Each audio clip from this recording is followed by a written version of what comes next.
Thank you. All right, so I'm Tristan Konolige.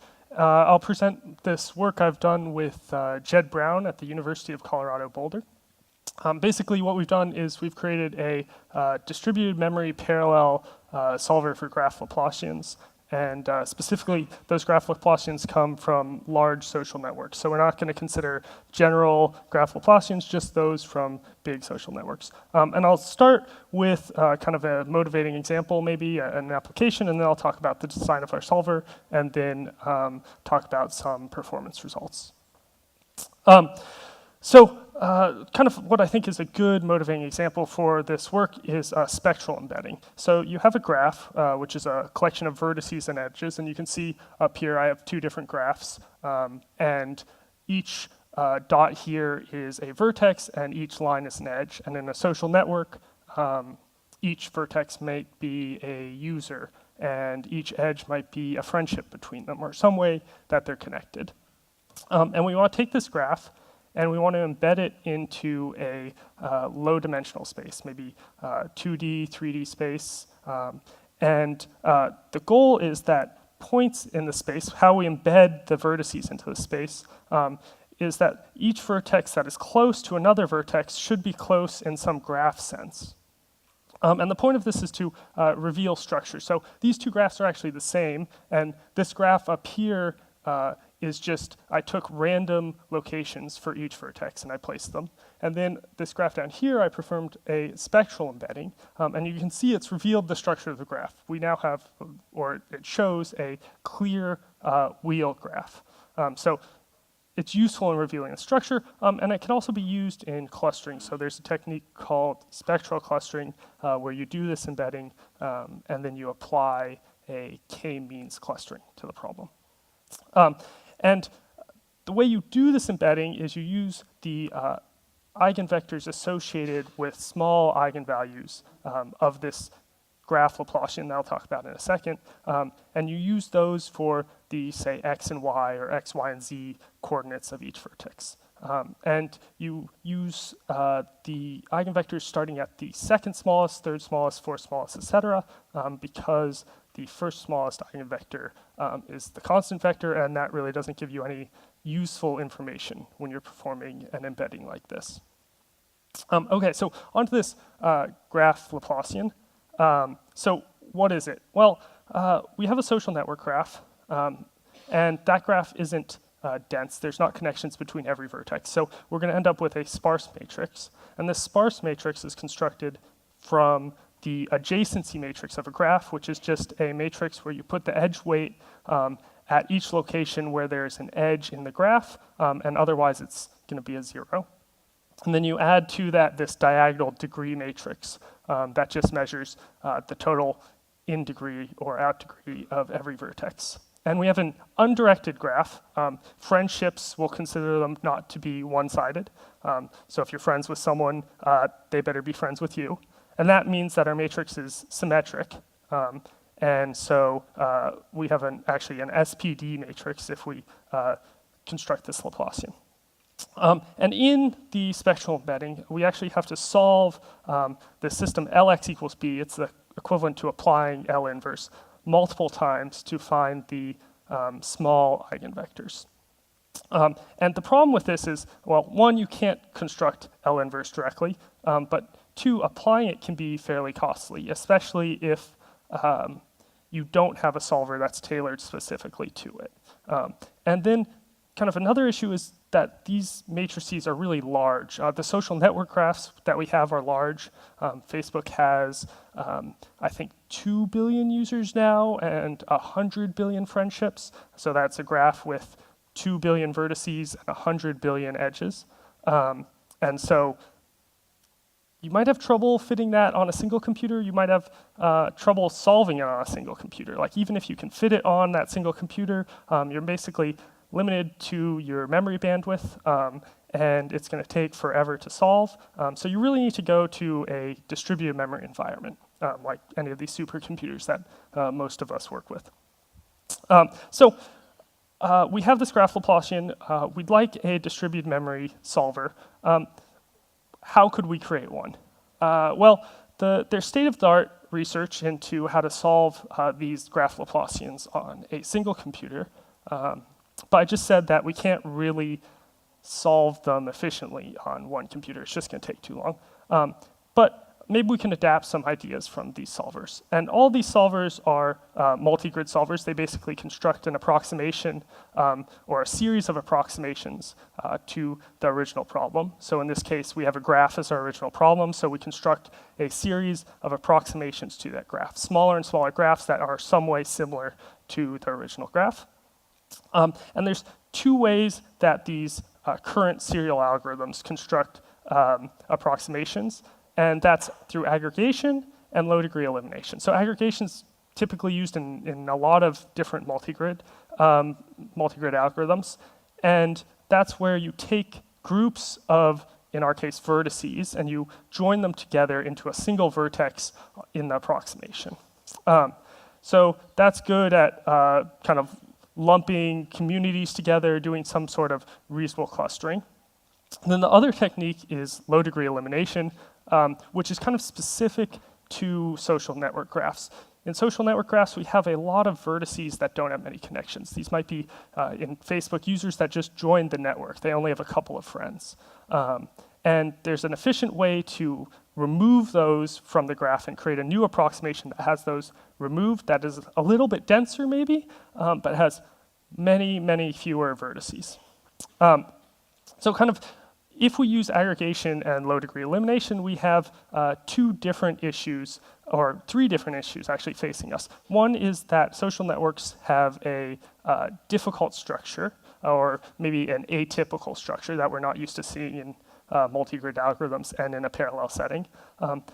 The second is that this aggregation that's been as formulated for these serial multi-grid algorithms, it's a serial algorithm, not surprisingly. And so we'll need to find some way to either get around that or just create a new one. And then the third is that low-degree elimination has a step that is very serial in it, and we need to find some solution there. All right, so let me start with talking about the challenges that these social networks present. So most of you might be familiar with meshes from finite element discretizations. They kind of have a nice structure. You kind of know what they look like.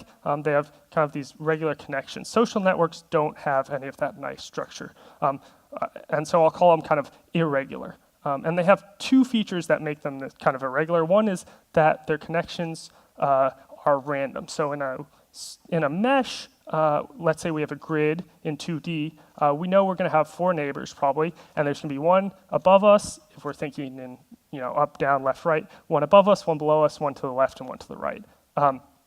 Social network, you have no such intuition behind where connections are formed.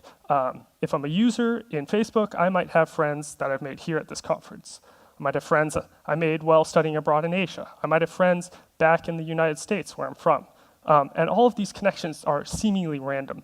They might form some sort of community, but you really have to discover that structure first, or somehow have some a priori knowledge about it in order to form, to get some intuition into what's happening. And then kind of the second problem that we have with social networks is that their degree is not constant. In a mesh, you probably have limited or at least relatively low bounded degree. And in social networks, that's not true.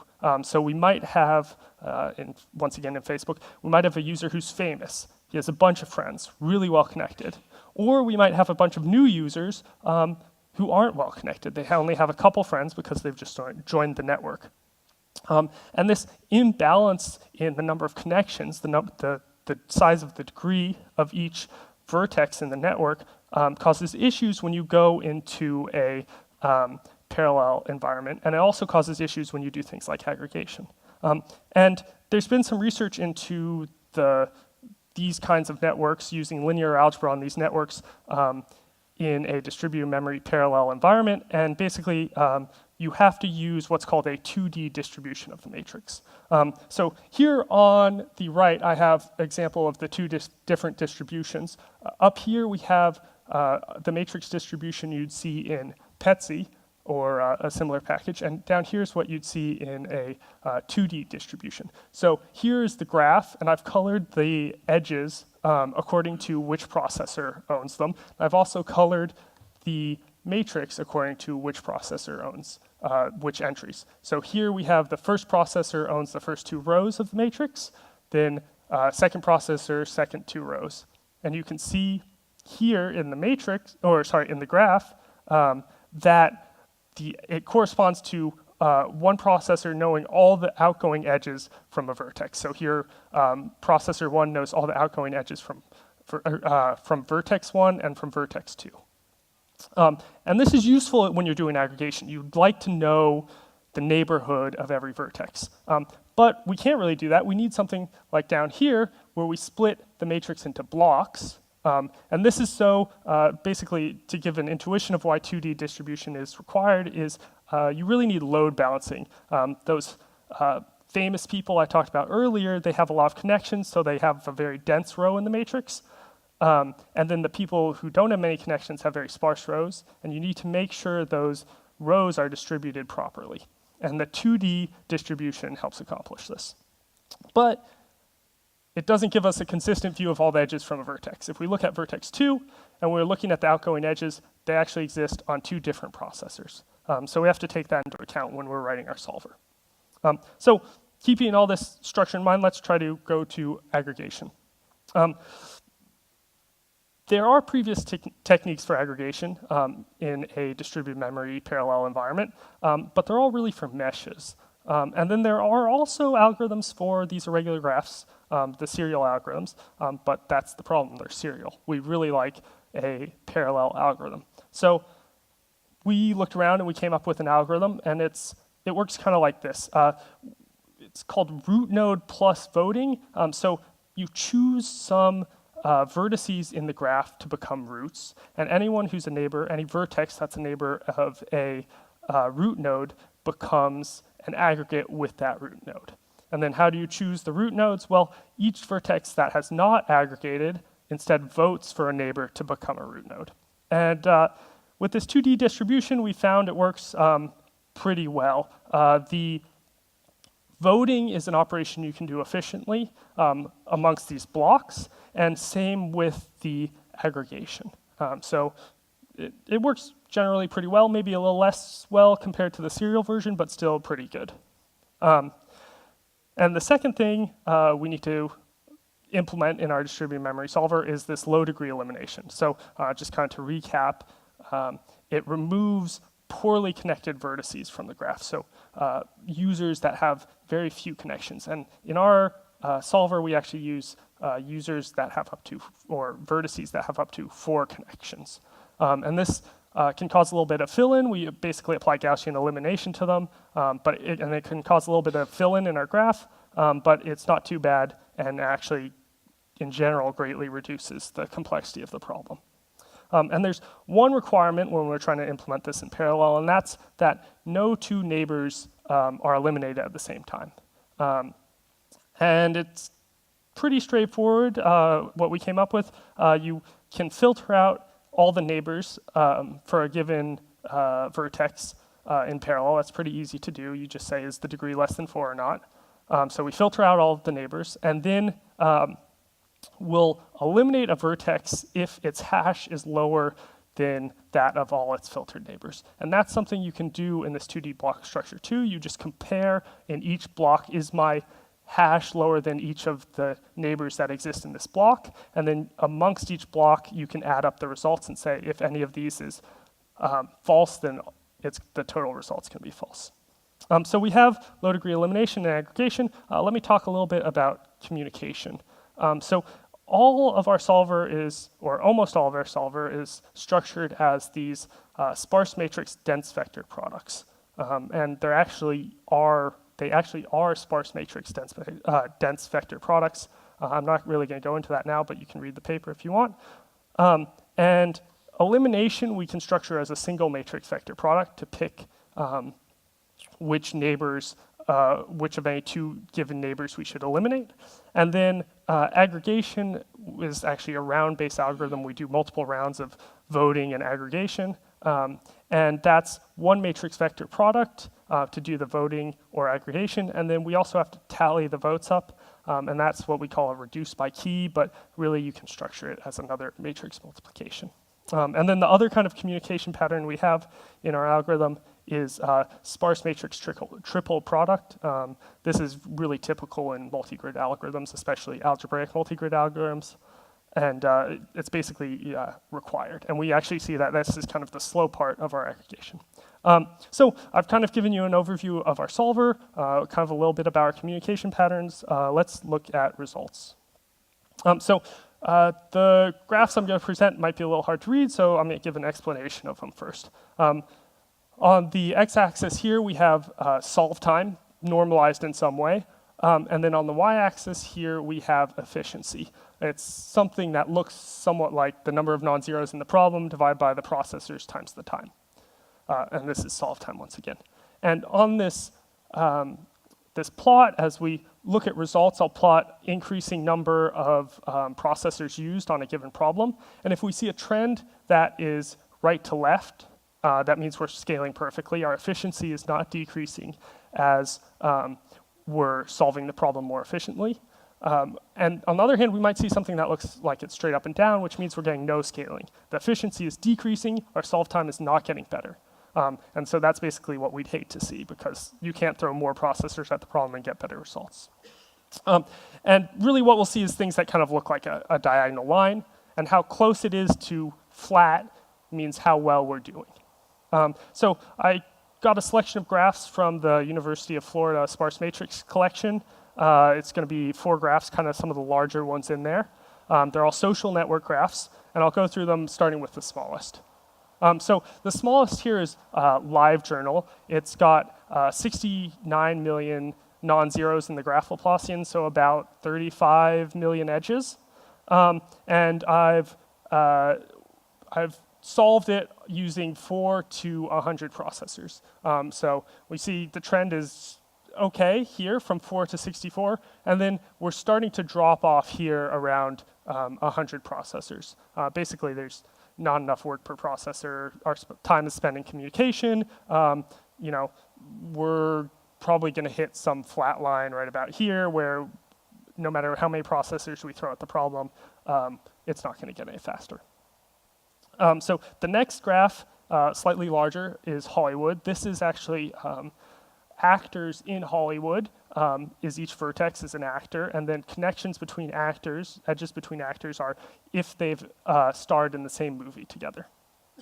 This has 114 million non-zeros, so something like 50 million edges. And we kind of see some funny results here. 64 to 100 processors, we look pretty good. And then something weird's happening here at 144 processors, and then 196 might fit a trend line somewhere between here. We're not sure. But the reason that we have this kind of outlier here is our solver runs a series of iterations to a desired solve tolerance. And if we haven't hit the tolerance, we have to run another iteration. And what has occurred is that these all are running the same number of iterations, and then this 144 processor solve had to run an extra iteration. And so it took longer, it solved to a higher tolerance, but we tried to keep that into account by normalizing these axes, but it didn't quite normalize it all out. So we see that it's actually got lower efficiency because it had to do another iteration. But in general, we can maybe guess that the trend line is looking good, but it'll probably flatline soon somewhere around maybe 200 processors or maybe a little bit more. Next graph is from Orkut, another social network, 230 million non-zeros, so once again, 115 maybe edges, 115 million edges. And the trend here is actually pretty good. We're going downhill slightly, so we're losing efficiency as we're adding more processors, but it's close-ish to flat, so we're actually getting some pretty good scalability as we add to our processor count. And then the last graph is the largest one that we could find to use from this collection, and it's Friendster, which is a social network site, and this site was actually scraped back in 2011, and The size then was about 1.5 billion connections. And if we think about it, that's 2011, now it's 2017, or sorry, 2018. Sites are going to grow almost exponentially larger. So this might be like a medium or a decent sized site today, but nothing like Facebook. But we see on 324 to 576 processors, we do pretty well at scaling. Actually, we do almost perfectly. We're getting basically a flat line here. And that means that as we add processors, we're reducing our solve time by an equal factor. And so we could probably keep scaling this out at least a little bit further. I haven't experimented as to where we'll fall off, but at least for now, the trend's going pretty well. What you might notice, though, is that most of the trends most of the other graphs we solved have been kind of over here, and this one's down below.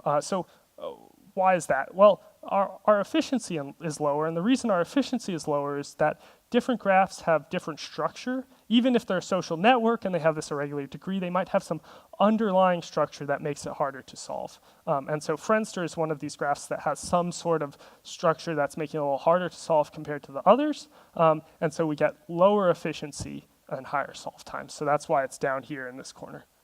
But we're scaling fine, so we could add more processors and eventually get some solve times maybe around here. All right, so this was solve time, so that's applying the L inverse. But we also have a setup step, and I'm just briefly going to talk about the trends for the setup performance. And so most of the performance here is governed by this sparse matrix triple product. There's some research into how you can do that more efficiently. We use a 2D distribution, as I said. You can actually use something called a 3D distribution that's supposed to have even better results for products like this. We haven't tested it yet. That's something we'd like to do. But you can see that the results are almost all the same. They follow this trend downward here. So we're losing a fair amount of scaling as we're increasing the number of processes we're using. And then down here, once again, we have Friendster, which has, I guess, a lot more work per process. And so it's so it's going to take a little bit longer, but it's going to scale better because we're more dominated by the amount of work per process instead of communication time. That's performance scalability. Let me give you some quick conclusions, and then we're almost there.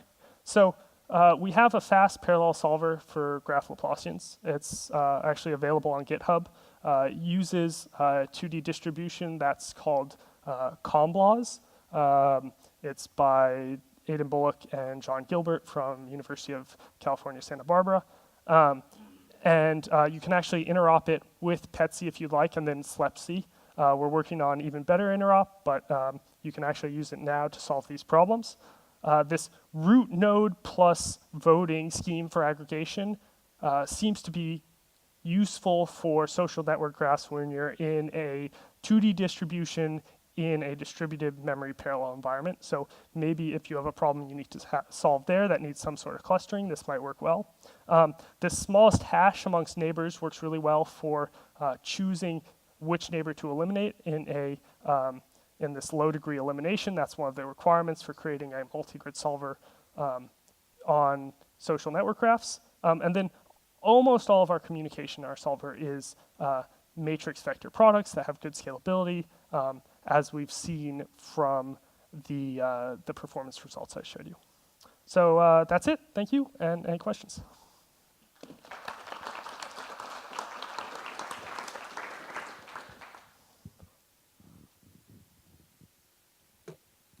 You should probably use the microphone in front of you.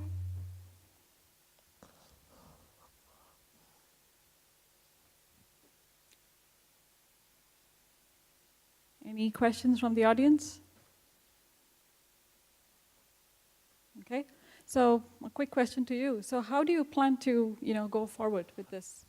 So there are techniques that have been used to improve multi-grid performance. There's something called compatible relaxation, which takes the aggregates that have been formed previously and then improves upon them, either splitting them if they're too large or grouping them together if they're too small. So that's something we've actually experimented with a little bit. We haven't seen great results from it yet, but we'd like to go into that further. Sounds great. There's a question, Rich. Yeah, have you used, are